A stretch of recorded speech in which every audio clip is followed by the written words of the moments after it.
आज हम बात करने जा रहे हैं निजामाबाद के बोधन में स्थित 100 स्तंभों वाला हिंदू मंदिर के बारे में। आइए जानते हैं इसके पीछे का इतिहास के बारे में। यह एक हिंदू जैन मंदिर था जिसे राष्ट्रकूट राजा इंद्र तृतीय ने 10वीं शताब्दी में बनवाया था। मोहम्मद बिन तुगलक ने मंदिर को नष्ट करके इस मस्जिद का निर्माण करवाया। भारत के बोधन में स्थित 100 स्तंभों वाला मंदिर मूल रूप से 10वीं शताब्दी में राष्ट्रकूट शासक इंद्र तृतीय द्वारा जैन मंदिर के रूप में बनाया गया था। बाद में इस मंदिर का जीर्णोद्धार कल्याणी चालुक्य शासक सोमेश्वर ने करवाया, जिन्होंने इसका नाम बदलकर इंद्र नारायण स्वामी मंदिर रख दिया। यह एक हिंदू जैन मंदिर था जिसे राष्ट्रकूट राजा इंद्र तृतीय ने 10वीं शताब्दी में बनवाया था। मोहम्मद बिन तुगलक ने मंदिर को नष्ट करके इस मस्जिद का निर्माण करवाया। फिर उसने इसके चरणों पर एक शिवलिंग स्थापित किया। देवल मस्जिद का मूल नाम इंद्र नारायण स्वामी मंदिर था। कला इतिहासकार M.S. मेट बताते हैं कि कैसे विशाल हिंदू मंदिर को परिवर्तित किया गया। उन्होंने मूर्ति को हटा दिया और उसकी जगह मेहराब लगा दी। उन्होंने शिखर भी नष्ट कर दिया और उसकी जगह प्लास्टर के गुंबद लगा दिए। यहाँ वे परिस्थितियां दी गई हैं जिनके कारण इस मंदिर को मस्जिद में बदल दिया गया। 1323 में उल्लुग खान मोहम्मद बिन तुगलक ने बोधन वर्तमान निजामाबाद के पास पर आक्रमण किया।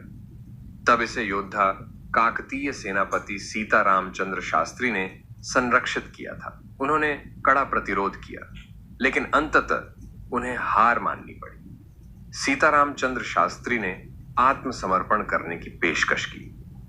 शर्तें थीं इस्लाम में धर्मांतरण और तुगलक की अधीनता स्वीकार करना। शास्त्री का धर्मांतरण किया गया और उन्हें आलम खान नाम दिया गया। लेकिन जैसे ही तुगलक की सेना चली गई, शास्त्री ने तुगलक का जुआ उतार फेंका और हिंदू धर्म अपना लिया। अगली बार जब तुगलक की सेना ने बोधन पर आक्रमण किया तो उन्होंने किसी को भी बंदी नहीं बनाया। उन्होंने बोधन किले को घेर लिया और उसे नष्ट कर दिया। उन्होंने बहादुर काकतीय सेनापति सीता रामचंद्र शास्त्री का सिर काट दिया और इस मंदिर को देवल मस्जिद में बदल दिया। मंदिर को बाद में 14वीं शताब्दी में दक्कन क्षेत्र पर विजय के दौरान मोहम्मद बिन तुगलक द्वारा मस्जिद में परिवर्तित कर दिया गया था।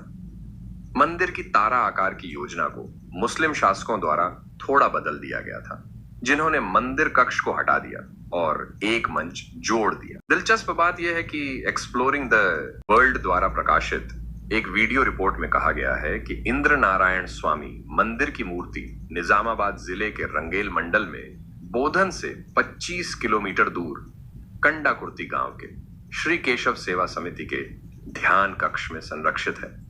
हालांकि इस बात का कोई सुराग नहीं है कि इंद्र नारायण स्वामी मंदिर से मूर्ति को किसने कब और कहां स्थानांतरित किया, लेकिन रिपोर्ट में कहा गया है कि कंडाकुर्ती गांव के निवासियों ने घास के ढेर में मूर्ति पाई और इसे श्री केशव सेवा समिति में स्थापित किया। यह गांव प्रमुख धार्मिक महत्व का है क्योंकि इसमें कर्नाटक से बहने वाली मंजीरा नदी, तेलंगाना से बहने वाली हरिद्रा नदी और महाराष्ट्र राज्य से बहने वाली गोदावरी नदी का त्रिवेणी संगम है। धार्मिक महत्व के कारण इस गांव में कई वैदिक परिवार रहते थे। बाद में इस्लामवादियों के बढ़ते प्रभाव और उनकी जीवन शैली के कारण कई परिवार कंदाकुर्ती गांव से नागपुर चले गए, जो उस समय महाराष्ट्र में भोसले के शासन के अधीन था।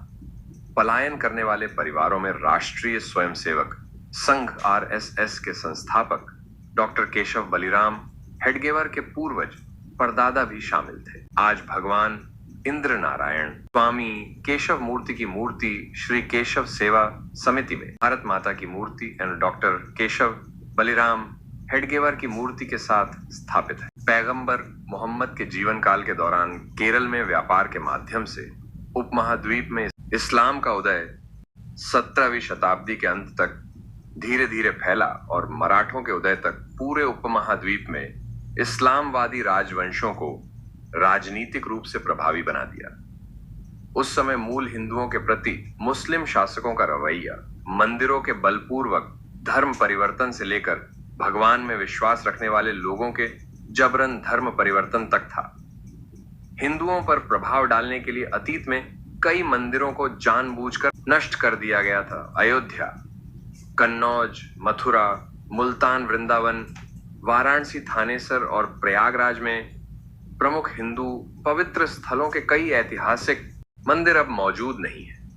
जब तक अंग्रेजों ने भारत पर अपना नियंत्रण बढ़ाया, तब तक उपमहाद्वीप की लगभग 1/4 से 5वीं आबादी मुस्लिम बन चुकी थी। धर्म के प्रति अपमानजनक स्थिति को समझने के लिए किसी को धार्मिक या इतिहास प्रेमी होने की आवश्यकता नहीं है।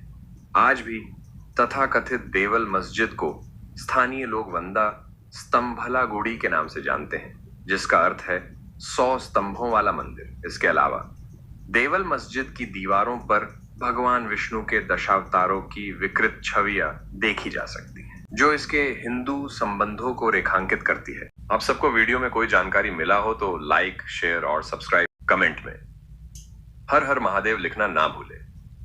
सनातन धर्म की जय हो।